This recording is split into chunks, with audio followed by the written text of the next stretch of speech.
Muy buenos días, amigas y amigos. Gracias por estar nuevamente en este subcanal www.radiovictoriagt.com cuando son las 5:59 minutos, a veces un minuto antes, otras veces un minuto después del día 20 de mayo. Estamos ingresando a su pantalla móvil, allí donde usted se encuentre, ya sea en vivo o cuando esté en diferido.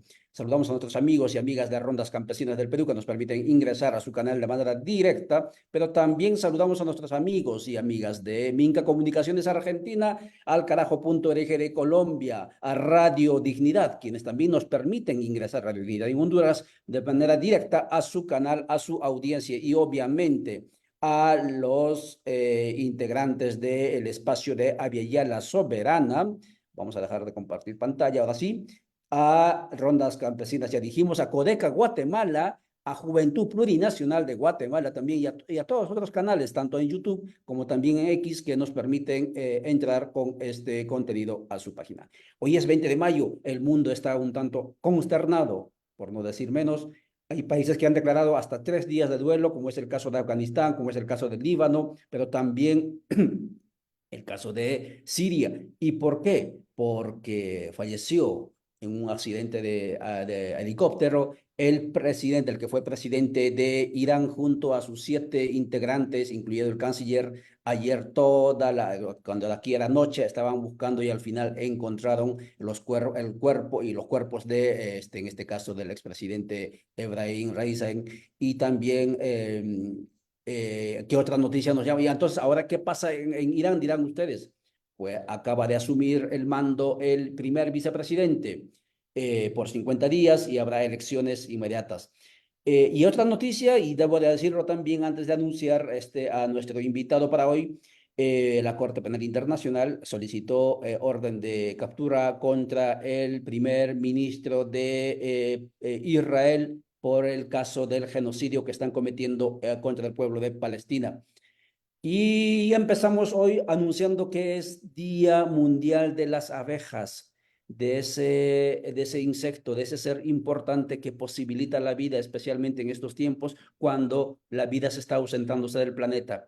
Aprendamos de las abejas a polinizar el mundo, trasladando de un lugar a otro amor, amorizar, dirían algunos filósofos. Estamos con el filósofo Nelson Maldonado, uno de los referentes del continente, pero también del mundo del África y para Europa, no solo del pensamiento de nuestro ancestro Frantz Fanon, del cual seguramente va a referir él, sino también del pensamiento decolonial en el continente. No voy a presentarlo a él, él se va a presentar y ustedes lo pueden buscar también en las redes, los contenidos que él tiene. Por favor, salude a la audiencia, Nelson, ya estás con nosotros. Bienvenido al www.radiovictoria.com. De esta manera empezamos nuestra transmisión. Adelante. Muchas gracias buenos días a todas y todos los que están escuchando esta mañana y que estarán escuchando durante, ¿no? A partir de estos días en las distintas grabaciones y transmisiones de esta conversación. Estoy muy agradecido de estar en este espacio compartiendo algunas ideas sobre temas que consideramos muy importantes. Por supuesto que sí, los agradecidos también somos nosotros, Nelson. Gracias por sumarte a este espacio. Estamos haciendo ese espacio de formación en Aviala la Soberana, de colonialidad, plurinacionalidad y buen vivir. Y Nelson va a estar el día 29 con nosotros compartiendo todo su conocimiento, bueno, parte de su conocimiento. Nelson, entrando al tema de la decolonialidad, usted viene del área de filosofía. El continente de Aviala ha sido, digamos, un sitio, un campo desde donde se aportó también con una filosofía bastante propia, como fueron las filosofías de la liberación, luego se llamaron filosofías latinoamericanas, etcétera. Desde esta perspectiva, entonces, ¿qué significa y cuáles son las implicancias de la propuesta de la decolonialidad desde la perspectiva filosófica, Nelson? Sí, creo que las implicaciones son muchísimas, pero por eso de señalar algunas que me parecen básicas y fundamentales, apuntaría a que desde la perspectiva de colonial hay un desafío a la forma usual en que pensamos o entendemos el tiempo o la temporalidad, el espacio o la espacialidad y la subjetividad. Es decir, con eso de la subjetividad, eso que llamamos, eso que somos nosotros y nosotras mismas y mismos, nuestra identidad, lo que tomamos como nuestro propio ser, ¿no? Entonces, con respecto a la temporalidad, estamos ya muy acostumbrados a entender el tiempo y en particular la historia de una manera lineal, ¿no? Directa y ascendente, que va desde lo llamado primitivo y antiguo hasta lo tal llamado moderno. Pero la propuesta de Colonia nos invita a considerar esta perspectiva como una invención misma de la modernidad, no como algo natural que existe, que es parte de la naturaleza o del mundo o de las lógicas, ¿no? Con las que organizamos el mundo, sino como una construcción, y una construcción que también está vinculada a la reproducción de la colonialidad, porque, entre otras cosas, fueron pueblos originarios en las Américas, en Abya Yala, en África, los que se vieron como primitivos, se vieron como la base, la referencia para entender que es lo primitivo y por tanto lo que ha de superarse, lo que es menos que lo humano moderno. Entonces eso pues naturaliza cierto tipo de inferioridad, ¿no? Y pues la perspectiva de colonial apunta hacia una crítica de esta visión hegemónica de lo que es el tiempo, que es parte de la forma en que los estados están ordenados, en que cómo concebimos la historia de nuestras naciones, etcétera, pero también nos invita a considerar distintas formas de entender el tiempo, la temporalidad y de vivirlas, ¿no? Y ahí es que viene una gama muy múltiple y plural de visiones distintas del tiempo. También con respecto a la espacialidad, estamos muy acostumbrados y acostumbrados a pensar que la modernidad viene de lugares específicos, ¿no? De Europa y de, digamos, lugares donde descendientes europeos tomaron dominio, como los Estados Unidos, y que en esos lugares se cultiva la civilización y que nuestras tareas entonces imitar lo que ocurre en esos lugares. Eh, pero la perspectiva de colonial nos invita a ver las formas en que los discursos de civilización eh, han también estado vinculados, altamente vinculados con la justificación de la colonización, ¿no? Porque el colonizador se veía a sí mismo como que no tenía otro remedio que venir a otras partes, a otras tierras para ayudar a civilizar a los sujetos primitivos, inferiores, etcétera. Entonces, la cuestión del espacio siempre, Europa, el norte como referente de nuestros deseos, de nuestra forma de pensar el mundo, el globo, etcétera, ha estado inscrita en la forma en que vemos el mundo y la decolonialidad nos ayuda a cuestionar eso y también a eh, abrirle la puerta y considerar distintas visiones del espacio y de vivir en espacio. La misma noción de Abya Yala es una visión decolonial de la espacialidad de lo que en la conquista se llamó América y luego América Latina, ¿no? Y entonces, bueno, pues, por ahí viene toda unas implicaciones muy contundentes con respecto a la espacialidad y finalmente con respecto a la subjetividad, ¿no? O sea, se crea una subjetividad adecuada a ese tiempo colonial y a esa espacialidad colonial. E identidades que encajan perfectamente con ese espacio y ese tiempo. Y de ahí que la población mundial se clasifica alrededor de la noción de raza, como si fueran distintas razas perteneciendo a distintos lugares y representando distintas formas de ser en el pasado, en el presente, en el medio pasado, etcétera. Y eso es esa es la forma de clasificación social que se reproduce en los libros de escuela, ¿no? En nuestros recuentos, en la forma en que hacemos el censo del Estado, etcétera. Y eso está vinculado obviamente con el racismo y la división racial de la humanidad. Entonces, esto crea un contexto de una guerra permanente contra los grupos, esas subjetividades que son consideradas como no aptas o no capaces para producir por sí mismas la modernidad. Y eso es lo que lleva a un desastre y una catástrofe global donde todo está, la vida humana misma está en riesgo. Por supuesto que sí, la vida misma está en riesgo porque la modernidad, con sus contradicciones internas, como acaba de referirlo Nelson Maldonado, filósofo, pensador, referente del continente, nos está planteando y en esa situación estamos. Son las 6:09, estamos en esta conversar, en este abordaje, en este adelanto sobre desafíos de la decolonialidad con Nelson Maldonado.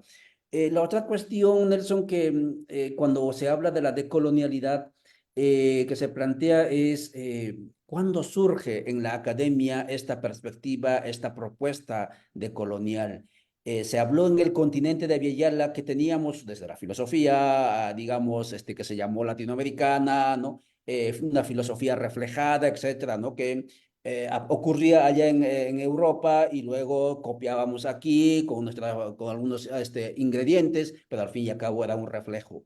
¿En qué momento surge la decolonialidad como propuesta en el ámbito filosófico y de la academia, sobre todo?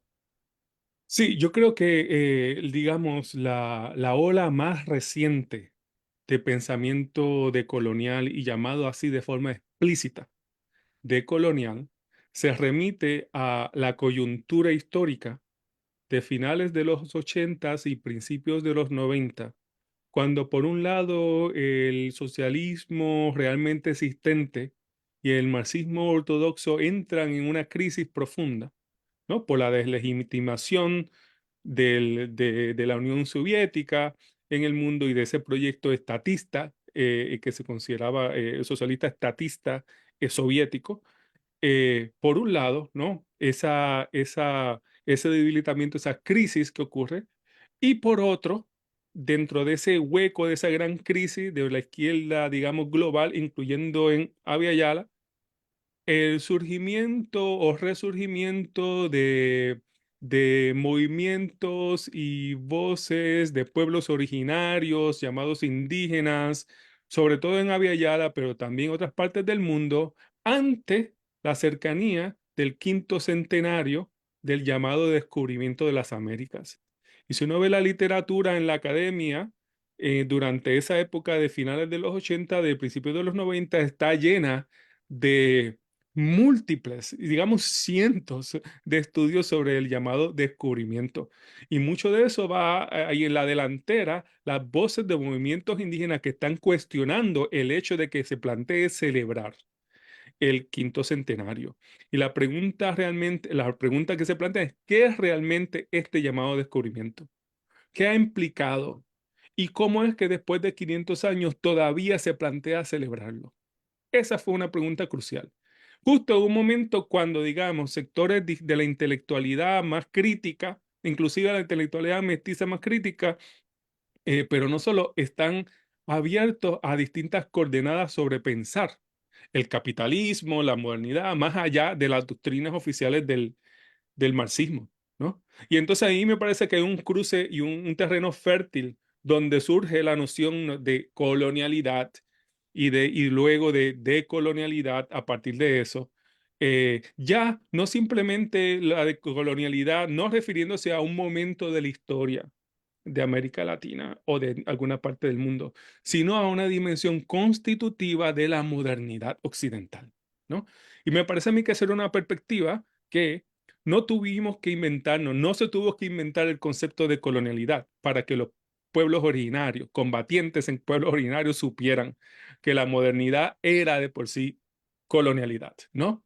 Y entonces, pero surge ese vocabulario y a partir de ahí se crea todo dentro de la academia, se crea una nomenclatura, una forma de estudios que intentan avalar esas tesis. Y creo que eso es lo que llamamos en los últimos 30 y algo años, ¿no? Eh, Toda esa última ola de pensamiento decolonial. Pero eso no se puede entender sin olas previas de pensamiento decolonial que se remiten ¿no? A la otra coyuntura importante histórica, que ahí es donde Fanon escribió, la coyuntura de mitad del siglo XX, donde la crisis de Europa, de las guerras mundiales, está ligada también y se relaciona al surgimiento de una nueva ola de independencias en el mundo y una ola anterior, digamos, en la revolución haitiana a principios del siglo XIX, que también obedece a otra coyuntura y donde también me parece que hay un momento muy importante del giro decolonial. Entonces yo creo que hay que ver el giro decolonial de esa forma, no hay que pensar una genealogía, porque la decolonialidad ha existido por tanto tiempo como la colonialidad misma. Así que aunque nos refinamos ahora de una forma u otra, eso no quiere decir que la decolonialidad surge ahora o simplemente se inventa ahora. Muchas gracias por esa precisión, Nelson Maldonado, y a los amigos que nos están siguiendo por TikTok, que estoy transmitiendo aquí de manera rústica, rudimentaria, perdón, por el teléfono. También saludamos, muy gracias por acercarse, muevan este contenido allí en TikTok donde se mueve más rápido. Y claro, la pregunta es que te condicionó, digamos, tu reflexión, porque la pregunta lo hice porque esa es la pregunta que normalmente se hace en la academia institucional hegemónica, ¿no? ¿En qué momento surge? Pero muy bien lo dice Nelson. En el momento en que los invasores llegaron a estas tierras, allí surgió la decolonialidad, porque la decolonialidad no solamente es pensamiento, argumento lineal, riguroso, seguramente que sí, pero sobre todo también es actitud, ¿no? Y ahí, digamos, Nelson ha trabajado bastante cuando plantea el tema de Frantz Fanon, ¿no? Esta cuestión de la actitud, ¿no? Em, la otra cuestión, Nelson, antes de pasar a los desafíos, em, la propuesta de la decolonialidad como reflexión, ¿no? Como se plantea ahora, tendríamos que pensarlo que únicamente surge aquí en Abya o también en otras partes, ya lo referiste, ¿no? Porque también yo soy quechua y yo existo en el continente, y lo voy a decir sin ningún resquemor, existo gracias a que llegaron los africanos como esclavos a estas tierras, ¿sí? Porque si los africanos no hubieran llegado, tendríamos la misma suerte los quechuas, los aymaras, los mayas, que los pueblos que estuvieron allí en lo que es Cuba o allí donde está la República Dominicana, prácticamente desaparecidos, ¿sí? Y entonces los africanos en buena medida nos salvaron porque en ese momento el papado dijo, son súbditos del rey, no los esclavicen, no los maten, y aquí están los del África, los negros. En ese sentido, entonces, la pregunta es por también cariño al África, a lo afro que está en nuestras sangres. ¿No estuvo la decolonialidad también en el África? Sí, bueno, como dijiste antes, la decolonialidad está y surge en todos los lugares donde se estructura la colonialidad. Entonces hay que verla en distintas partes del globo también. O sea, pensemos en Australia, pensemos en distintas partes de Asia, ¿no? Hay distintas, múltiples formas de decolonialidad. Pero si vamos a esos momentos iniciales estructurantes donde esa lógica se concretiza, la lógica de la colonialidad se concretiza y se empieza a globalizar, ese llamado momento del llamado descubrimiento, ese momento del llamado descubrimiento, sí, fueron ingredientes cruciales en esa arquitectura de la colonialidad, tanto la forma en que los europeos se empezaron a relacionar con por los pueblos originarios en Abya y empezando inclusive en el área que llamamos ahora del Caribe, ¿no? Eso es muy importante también. Fue en lugares como Española, la Española, Puerto Rico, otros lugares insulares en la región que recibieron ese primer embatido y esa forma en como que ya empezó a determinar cómo los europeos empezaron a relacionarse con las comunidades que encontraban en esos territorios. Y fue ahí justamente, en la llamada isla de Hispaniola, o que también en la Revolución Haitiana, los líderes revolucionarios usaron el término indígena para la tierra, que era Haití. En Haití, en esa tierra, fueron donde también no solamente hubo un genocidio de comunidades indígenas, sino también la transportación, importación de personas que habían sido raptadas en África, campesinos, campesinas de África, y fueron traídas a las Américas como esclavas y esclavos. Y a partir de ahí surge una noción de, ¿no? La esclavización de esas personas como algo justificable y al final se convierte como algo natural, como si fueran poblaciones hechas para estar esclavizadas. Y creo que desde entonces no se puede pensar a Yala separado de África, ¿no? Eso tiene que ver con lo que hablábamos del espacio, cómo entendemos el espacio y el tiempo, ¿no? Y es bueno que traigas este tema, ¿no? De la relación entre pueblos quechua, pueblos originarios, esa vinculación con el pueblo afro, porque en realidad desde entonces no se puede hablar de una como África allá y acá Yala, sino que esto que es Yala ya está conformado por por la presencia del pueblo afro, pero también que puede haber antecedido ese momento de la llamada conquista, sino también de la forma en que lo negro es visto a partir de ahí en distintas partes del globo, ¿no? Entonces, digamos, lo que es el racismo antinegro también se convierte en un reto para muy cercano a nosotras y nosotros en Abya Yala. Y de nuevo, quisiera enfatizar el Caribe como esta zona de alta intensidad de estos encuentros tempranos, y por eso no es raro que del Caribe haya salido la revolución haitiana, haya salido Fanon y otros pensadores y pensadores, aunque demográficamente es más pequeño, ¿no? Pero porque ha sido candente y muy fuerte la presencia del colonialismo, dividiendo toda esa región en distintas lenguas, etcétera, creando tierras enteras como Martinica, donde la mayoría son personas negras. Entonces, eso no es ni África ni las Américas como si las Américas fuera distinto a África. Eso es una zona, ¿no? Una zona de cruces, de encuentro. Y mucho en las Américas es de la misma forma. Muchas gracias por llevarnos esa figura que a veces no lo tenemos en el imaginario, ¿no? De el Caribe como ese mundo, ese punto de encuentro de los y las colonizados. Y claro, en esa situación estamos, pero también de allí surgen, y ahí justamente surges tú también, ¿no? No lo dije, pero Nelson Maldonado es de Puerto Rico, al igual que el colega Ramón Grossfogel, y así podemos mencionar varios. Así, ahí también van alumbrando por allí luces, y gracias por ello. Nelson, y otra cuestión, 6:20, tenemos unos minutitos más para hacerte un par de preguntas, y gracias amigos de TikTok que están siguiéndonos, por Facebook también nos están siguiendo por diferentes canales y por las radios. Eh, Está surgiendo un fenómeno de, voy a decirlo en nuestro lenguaje campesino, ¿no? Cotidiano, de la castración de las categorías que surgen como banderas de lucha, y los poderes fácticos se los apropian y lo castran. ¿Qué tenemos que hacer con categorías como la de colonialidad para que esto no ocurra? Y tal vez te engancho allí la pregunta, ¿cuáles son los principales desafíos de la decolonialidad? ¿Se puede ser decolonial siendo, en el sentido, digamos, amplio del término, apolítico o confesándose apolítico, como ocurre con muchos neo-multiculturalismos? Sí, bueno, es genial que hagas esa pregunta porque justamente con la Fundación Frantz Fanon, y yo codirijo la Fundación Frantz Fanon con Mireille Fanon Méndez Franz, que es la hija de Frantz Fanon. Y en el 2021, cuando estábamos conmemorando el 60 aniversario del fallecimiento de ese combatiente Frantz Fanon, militante, teórico, filósofo, psiquiatra, que escribió Los Condenados de la Tierra, como sabemos, un texto muy influyente en toda Villayala, en distintas partes del mundo. Y justamente también el 2021 era el 60 aniversario de la publicación de Los Condenados de la Tierra. Y justo ante esta proliferación de la terminología, de lo de colonial en la academia, inclusive la academia estadounidense en distintas partes, ¿no? del mundo, hasta cierta proliferación en espacios particulares. Y una proliferación a veces, digamos, que se ha tomado despolitizado, desconectada de movimientos, decidimos hacer un llamado a pensar a distintos colectivos, a pensar la categoría de la decolonialidad combativa.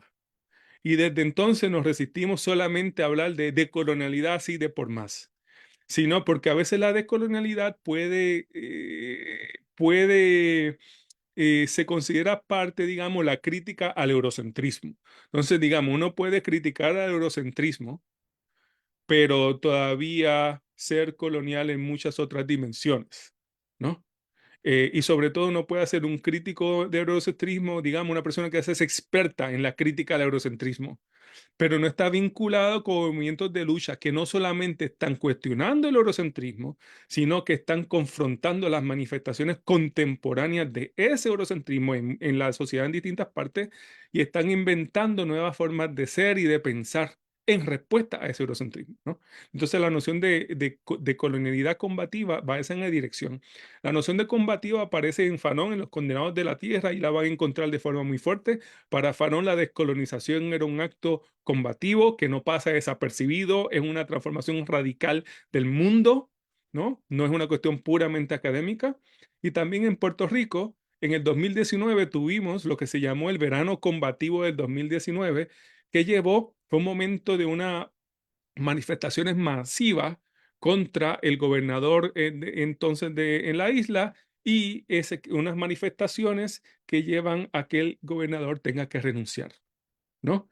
Y de ahí parte que lo combativo lo hemos tomado como un elemento importante para subrayar este elemento irreducible, digamos, político, militante de la noción de decolonialidad. Y ahí viene uno de los desafíos, también cómo construir entonces colectividades combativas que enlacen pueblos originarios que han estado desconectados con historias en tensión, que los conecten, que enlacen pueblos originarios con pueblos negros en Abya Yala, ¿no? Que enlace también la relevancia de los feminismos, del feminismo decolonial, por ejemplo, que también se ha prestado a, ¿no? a la tarea de conectar distintos grupos de mujeres negras, indígenas, mestizas, críticas, etcétera. Un ejercicio de coalición, de traer gente, de conjugar gentes y pueblos en la lucha, invitarlos a la lucha, es parte de los retos que tenemos en adelante. Y también de crear alianzas entre colectivos del llamado sur y del norte global, ¿no? Para poder mejor contrarrestar las iniciativas neocoloniales que vienen del norte y también las empresas extractivistas y los proyectos extractivistas y neocoloniales de empresas transnacionales, ¿no? Que eso, la coordinación entre distintos y múltiples colectivos, colectivas, combatientes en distintas partes del mundo es necesario para, para mejor llevar a cabo esa lucha. Y de ahí es que sale, de esa lucha es donde que está, digamos, es el fundamento del pensamiento y la praxis decolonial. Gracias, Nelson. Conversando, estamos con Nelson Maldonado cuando son 6:26 desde Argelia. Desde diferentes partes nos están mandando saludos. Tienes bastantes fans, seguidores, Nelson, y claro, y hay que celebrar eso, porque en todas partes hay inquietud por encontrar luces más allá de la modernidad, porque nuestro horizonte posible único que nos plantearon y que nos configuraron el cerebro, el sentir, el pensar, etcétera, ha llegado a su tope, producto de sus contradicciones internas, como decíamos, y en ese sentido tenemos que buscar horizontes y esa es la finalidad de este abordaje. Nelson, estás participando por primera vez en este espacio de Abya la Soberana. Seguramente deben haber otros espacios y cuanto más espacios se crean, mejor en el continente y a nivel mundial, mucho que mejor y eres también un referente, lo voy a decir así, por lo menos aquí en Guatemala, en el ámbito de lo que se llama el pensamiento progresista. Aquí únicamente llegó Gramsci, aquí no llegó Franz Fanon, aquí no llegó Walter Memmi, pero sin embargo tú eres parte de esta Via Yala y estás entrando con esa propuesta, mostrándonos lo que fue el pensamiento y la actitud de Fanon. ¿Cuál es tu sentipensar al ser parte de estos espacios y encontrarte con nuevos colectivos quizás? Sí, no, para mí es una actividad necesaria. Estoy muy honrado de entrar en estos espacios, también como puertorriqueño, viniendo de un lugar que ha sido colonia durante más de los últimos 500 años para muchos de nosotras y nosotros. Es importante encontrar otros grupos, colectivas, colectivos, organizaciones anticoloniales, decoloniales en distintas partes del planeta y sobre todo en nuestra Via Yala para establecer lazos que no hemos, ¿no? Que estamos por forjar y fortalecer nuestras luchas. Así que para mí mucho de eso se trata, poder fortalecer la perspectiva, las luchas de movimiento, las perspectivas de movimiento y de ayudar, digamos, contribuir a alimentar las formas de pensamiento que nos llevan a estar unidas y unidos en esta lucha. Alimentar las formas de pensamiento en esta lucha a nivel continental, a nivel mundial. Esto es lo que nos plantea Nelson Maldonado en esta mañana, que hemos hecho la introducción a la introducción de lo que es el abordaje de la decolonialidad desde los aportes de Nelson Maldonado. Muchas gracias, Nelson, por estar con nosotros. Gracias, amigas y amigos, por estar con nosotros. Nosotros volveremos el día miércoles ya con la transmisión en directo, digamos, del proceso de formación, pero seguramente mañana tendremos otra mañanera de esta natura. Y pues nada, en breve entonces nos encontraremos. Chao, chao.